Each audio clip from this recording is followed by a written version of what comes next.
कई जंगें ऐसी हैं जिससे पाकिस्तान हार चुका हुआ है। हाँ मुझे पता है 4 जंगें हम हारे हैं। नहीं नहीं, उसके अलावा भी सोशलिज्म की तरफ आ जाएं, आप स्टडी की तरफ आ जाएं, कोई भी उसने उसकी हमारे ऊपर अजारादारी है। अच्छा इन मोनोपोली है, मोनोपोलिस्टिक कंपटीशन में वो इंडिया हमारे ऊपर वो हावी है। क्या बात है? ठीक है, देखें बात है अमेरिका है।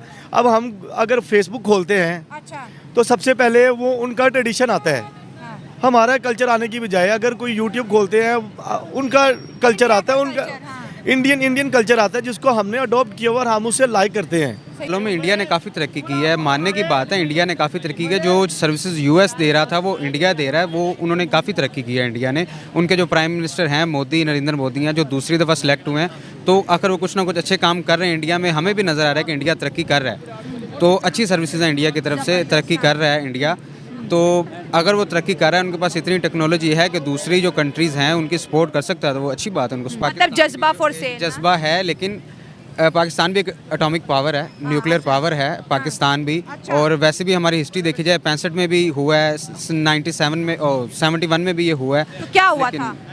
हुआ था पाकिस्तान ने डिफीट किया था इंडिया को 65 में। सबसे बड़ा, आप वकील हो के आपने सच नहीं पढ़ा? सच पड़ा है, डिफीट 65 में डिफीट किया था, 71 में किया था, नहीं किया था। और पाकिस्तानी मीडिया के मैं बहुत से शो आपको भी यूट्यूब पे भेजूंगी जहाँ पे जर्नैलों ने आके खुद किताबों में भी लिखा है, और जो जंग में पाकिस्तानी जर्नैल शामिल हुए थे उन्होंने भी कहा कि भाई हमें बहुत बुरी शिकस्त का सामना करना पड़ा। 65 में नहीं, 65 में 71 में भी, 71 कारगिल माना जाता है। कारगिल के अंदर भी अगर आप इंडियन मीडिया की बात सुने तो वो कहते हुए नजर आते हैं जी हमने ये कर दिया था, वो कर दिया था। कारगिल के अंदर अभी हाल ही में डेथ हुई है उनकी, परवेज मुशर्रफ साहब की, तो वो तो इंडियन मीडिया के फेस टू फेस बैठ के कहते थे कि हमने आपको गर्दन से पकड़ लिया था, और हुआ भी इस तरह था। लेकिन उधर पॉलिसियों का एक तसलसल मौजूद है इंडिया में। जबकि आप अगर पाकिस्तान के हवाले से ये तमाम चीज़ें देखते हैं तो पाकिस्तान में पॉलिसियों का तसलसल नहीं रहा। आप एक चीज़ ये भी देख सकते हैं कि मुसलसल जब भी कोई ऐसा प्रोजेक्ट शुरू हुआ तो आने वाले दूसरे शख्स ने उसको जो है निगेट कर दिया, उसको डिसकंटिन्यू कर दिया। हमारे बहुत सारे प्रोजेक्ट ऐसे हैं जो अभी स्टिल पेंडिंग पड़े हुए हैं। लेकिन जंग करने से बेहतर है कि आपस के अंदर एक दूसरे के साथ ताल्लुकात अच्छे किए जाएं, एक दूसरे को जो है टेक्नोलॉजी, अगर इंडिया के पास टेक्नोलॉजी इस टाइम ज़्यादा है पाकिस्तान से, मैं मानता हूँ इंडिया के पास टेक्नोलॉजी ज़्यादा है। हेलो फ्रेंड, मैं हूं शाइला खान और आप देख रहे हैं नाइला पाकिस्तानी नेशन। आज हम बात करेंगे इंडियन नेवी की, जो कि पूरे ओशंस की बात करें, रेड सी की बात करें, अरेबियन सी की बात करें, इंडियन ओशन की बात करें, वहाँ पे नेट सिक्योरिटी प्रोवाइडर की सर्विसेज जो है प्रोवाइड कर रहा है। इंडिया ने जो है मार्कोस, जो उनकी ऐसी एक नेवी है जो कि रेस्क्यू ऑपरेशन करती है समुद्र के अंदर, उसको जी डिप्लॉयड कर दिया है। अरेबियन ओशन में भी किया है, इंडियन ओशन में भी किया है, इसके साथ साथ रेड सी के अंदर भी किया है। आखिर इंडिया ये क्यों कर रहा है? हमने देखा कि पिछले कई सालों से ये जो सर्विसेज है रशिया या फिर यूएस करता है, लोगों को हेल्प करता है, जो कि समुद्र के अंदर जिनके ऊपर अटैक्स हो जाते हैं, जिनके जो है बहरी जहाज़ों को हाईजैक किया जाता है। आज वो सर्विसेज इंडिया प्रोवाइड कर रहा है, और इंडियन नेवी ने जिस तरह पाकिस्तानियों को भी बचाया, तो हर तरफ जो है उनकी सर्विसेज की, उनकी ब्रेवरी की जो है पूरी इंटरनेशनल मीडिया तारीफ कर रही है। इवन के यूएस की मीडिया भी बात कर रहा है कि यहाँ पर कभी हम होते थे, आज वहाँ पर इंडिया खड़ा है। नो, देखिए पहली तो बात ये मैं कहना चाहूँगा कि ये चीज़ ऐसी है कि जिसमें ह्यूमैनिटेरियन बुनियादों पर जो है वो रेस्क्यू किया जाता है। इसमें आप देख लें कि कंट्री कोई भी हो, उसके रिलेशन जैसे भी हों, इसमें अगर थोड़ा सा पास्ट में चले जाएं तो पाकिस्तान ने भी 1-2 मौके ऐसे आए कि वहाँ पाकिस्तान नेवी ने भी रेस्क्यू के हवाले से अपनी जो है खिदमात सर अंजाम दी। तो ये ह्यूमैनिटेरियन बुनियादों पर ये मामलात जो हैं, जब सी एरिया में कुछ ऐसे कॉन्फ्लिक्ट आया करते हैं तो उस चीज़ को मतलब किया जाता है। इंटरनेशनल रूल्स के हवाले से ये इस चीज़ का फॉलोअप हुआ करता है। इसमें इस चीज़ को बिल्कुल निगेट कर दिया जाता है कि आया उसके साथ हमारे सिफारती सियासी ताल्लुकात किस नहज पर हैं। इन तमाम चीज़ों में आप किसी भी मुल्क की मिसाल ले सकते हैं।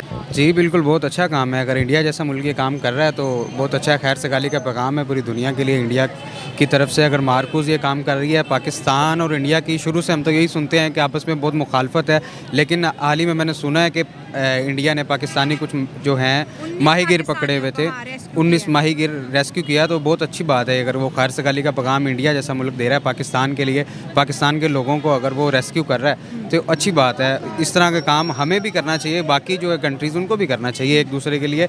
सियासी मुखालफत जो है या आपस में वो एक अलग चीज़ है, लेकिन ह्यूमन राइट्स की तरफ से जो हैं बाकी कंट्रीज़ को आपस के अंदर ये खैर सगाली का पैगाम देना चाहिए। हम सारे पाकिस्तानी जिससे भी बात कर लेते थे वो गूगल पे जो आता है उसको इग्नोर करके कहते थे यार हम नंबर 1 है, हमारी आर्मी नंबर 1, हमारी नेवी नंबर 1। लेकिन हम देखते हैं कि वो चीज़ें इंडियन आर्मी, इंडियन नेवी कर रही है जो कभी यूएस किया करती थी। उनकी जो पावर है वो इस वक्त पूरे रीजन की बात करें इतनी ज़्यादा स्ट्रॉन्ग हो गई है। इस्लामिक कंट्रीज़ हैं या नॉन इस्लामिक कंट्रीज़ है, हर कोई इंडिया के साथ जो है अपने अलाइज बनाना चाहता है, उनकी सर्विसेज लेना चाहता है, उनके मुल्क के अंदर जो है अपने प्रोजेक्ट लगाना चाहता है। एज अ पाकिस्तानी आप वकील भी हैं, आपको क्या लगता है कि दुनिया का जो ट्रेंड है टुवर्ड्स इंडिया क्यों है? जी देखें, कुछ ये हाल ही में कुछ सालों में इंडिया ने काफ़ी तरक्की की है, मानने की बात है। इंडिया ने काफ़ी तरक्की की है। जो सर्विसेज यूएस दे रहा था वो इंडिया दे रहा है, वो उन्होंने काफ़ी तरक्की की है इंडिया ने। उनके जो प्राइम मिनिस्टर हैं मोदी, नरेंद्र मोदी हैं, जो दूसरी दफ़ा सेलेक्ट हुए हैं, तो अगर वो कुछ ना कुछ अच्छे काम कर रहे हैं इंडिया में, हमें भी नज़र आ रहा है कि इंडिया तरक्की कर रहा है। तो अच्छी सर्विसेज हैं इंडिया की तरफ से, तरक्की कर रहा है इंडिया। तो अगर वो तरक्की कर रहा है, उनके पास इतनी टेक्नोलॉजी है कि दूसरी जो कंट्रीज़ हैं उनकी सपोर्ट कर सकता है, तो वो अच्छी बात है, उनको सपोर्ट करनी चाहिए। हमारा भी मुल्क इंशाल्लाह तरक्की करेगा। अभी तक तो थोड़े से हालात जो है बिल्कुल, लेकिन हम तो हर पाकिस्तानी तरक्की करने के बजाय उल्टा एक ऐसा मुल्क जो बड़ा स्ट्रॉन्ग है, जैसे आपने बोला कि हर एतबार से बड़ा है, हम उनको एटॉमिक बॉम्ब की जो है धमकियाँ देते हैं, काकड़ उनको 300 जंगों की जो है धमकियाँ देता है। ये तो वो नेवी है जिन्होंने अमेरिका को पीछे छोड़ दिया, रशिया को पीछे छोड़ दिया। तो क्या हम उनसे भिड़ सकते हैं, लड़ सकते हैं? क्या हमारे अंदर इतना स्टेमिना है जो हम उनको 300 जंगों की धमकियाँ देते हैं? नहीं, स्टेमिना की बात कीजिए, स्टेमिना तो पाकिस्तान के पास है। अगर मतलब जज्बा फॉर से जज्बा है, लेकिन पाकिस्तान भी एक एटॉमिक पावर है, न्यूक्लियर पावर है पाकिस्तान भी। और वैसे भी हमारी हिस्ट्री देखी जाए 65 में भी हुआ है, 97 में और 71 में भी ये हुआ है। तो क्या हुआ था? हुआ था पाकिस्तान ने डिफीट किया था इंडिया को 65 में। सबसे बड़ा, आप वकील हो क्या, आपने सच नहीं पढ़ा? सच पड़ा है, डिफीट 65 में डिफीट किया था, 71 में किया था, नहीं किया था। और पाकिस्तानी मीडिया के मैं बहुत से शो आपको भी यूट्यूब पे भेजूंगी जहाँ पे जर्नैलों ने आके खुद किताबों में भी लिखा है, और जो जंग में पाकिस्तानी जर्नैल शामिल हुए थे उन्होंने भी कहा कि भाई हमें बहुत बुरी शिकस्त का सामना करना पड़ा। 65 में नहीं, 65 में 71 में भी, 71 कारगिल माना जाता है। कारगिल के अंदर भी अगर आप इंडियन मीडिया की बात सुने तो वो कहते हुए नजर आते हैं जी हमने ये कर दिया था, वो कर दिया था। कारगिल के अंदर अभी हाल ही में डेथ हुई है उनकी, परवेज़ मुशर्रफ साहब की, तो वो तो इंडियन मीडिया के फेस टू फेस बैठ के कहते थे कि हमने आपको गर्दन से पकड़ लिया था, और हुआ भी इस तरह था। लेकिन कुछ हमारे सियासी मसले ऐसे थे कि जिनकी वजह से अब ज़्यादा बात लंबी हो जाएगी सियासत की, तो वो नवाज शरीफ साहब की हुकूमत थी उस टाइम पे, कोई उनकी वजह से कोई उनको ब्लेम करता है कि नवाज इतने बड़े मुल्क को हम क्या धमका सकते हैं एटम बॉम्ब से कि हमारे पास एटम बॉम्ब है, हमारे पास जज्बा है? अब तो वो हंसते हैं, कहते हैं तो फिर दिखा दो। मुल्क की बड़ी होने की बात कीजिए तो ईरान को देख लें। अब ईरान जो है वो अमेरिका को धमकी देता है क्योंकि ईरान न्यूक्लियर पावर है। न्यूक्लियर पावर तो सारे मुल्क एक दूसरे को धमकी दे सकते हैं, लेकिन धमकी देने से बेहतर है कि एक दूसरे के साथ खैर सगाली से रहें, प्यार मोहब्बत से रहें, एक दूसरे की सपोर्ट करें, तो वो बेहतर है धमकी देने से। आप वकील हैं, पढ़े लिखे हैं, आप इंडिया के साथ कैसे ताल्लुकात चाहते हैं?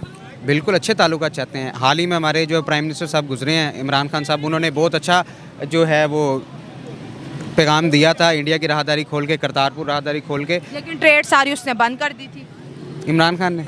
नहीं, आप मुझे जो है ना नून लीग की सपोर्टर लग रही हैं। नहीं, 2019 में हम इंटरनेशनल अफेयर पे बात करेंगे कि आया दुनिया का जो ट्रेंड है इस वक्त क्या है, अपनी इकोनॉमी को आगे लेके जाना है, ट्रेड